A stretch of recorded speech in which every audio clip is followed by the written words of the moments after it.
is there any reason why we kept teachers off the committee? Well, actually, there was one teacher at the end who actually did volunteer to, come and joined us for the last 2 meetings. An elementary teacher? Um, The last 2 meetings? Last 2 meetings, he was there for the last. But why weren't just? Originally, when the committee was first formulated, it was a small study group of administrators. That's when it began the first part of the process. And that it stayed that way for a while. Because the question was, if we're going to lose all the Head Start classes, which are basically between Mill Regis and King Street, and that's why the principals from Mill Ridge and King Street were involved, because those are the schools that were affected. It was a small group to begin the study. Once we, and it stayed that way last fall, but once it evolved to the spring, when we thought that Head Start now may not, be going, the committee was already at approximately 16, 18 people, on the committee, and once you get to a certain size, the functionality of the committee decreases. The issue was not, there was no intention to slight any teacher, because we've been talking about this issue at public board meetings for several months now. We have been reporting every month to the Administrative Council to discuss this.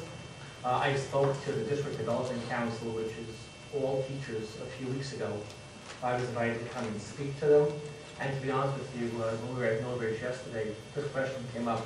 That was the first time anyone had inquired of me if there was any reason why more teachers weren't involved. No teacher has previously come to me, other than this one individual that I mentioned, to ask to be included in the process. So there was never a deliberate decision to have someone requested and us saying no. No one came forward to ask about the committee. And once again, this was a public committee. Everyone knew about it. This was not a secret executive session type of situation. It was publicly discussed here and with the administrators each month. And if we get to I'm sorry.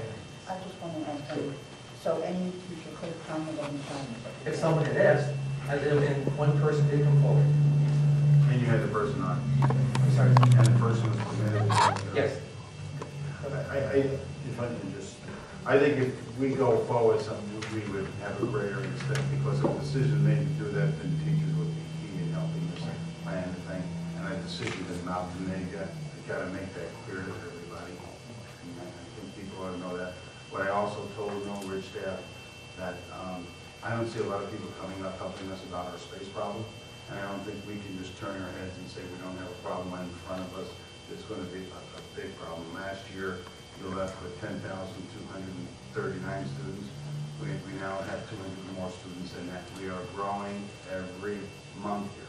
We're going to have a problem. So if it's not next year, then it's going to be a year from next September. We have an issue to deal with. So I'm sorry, Kathy.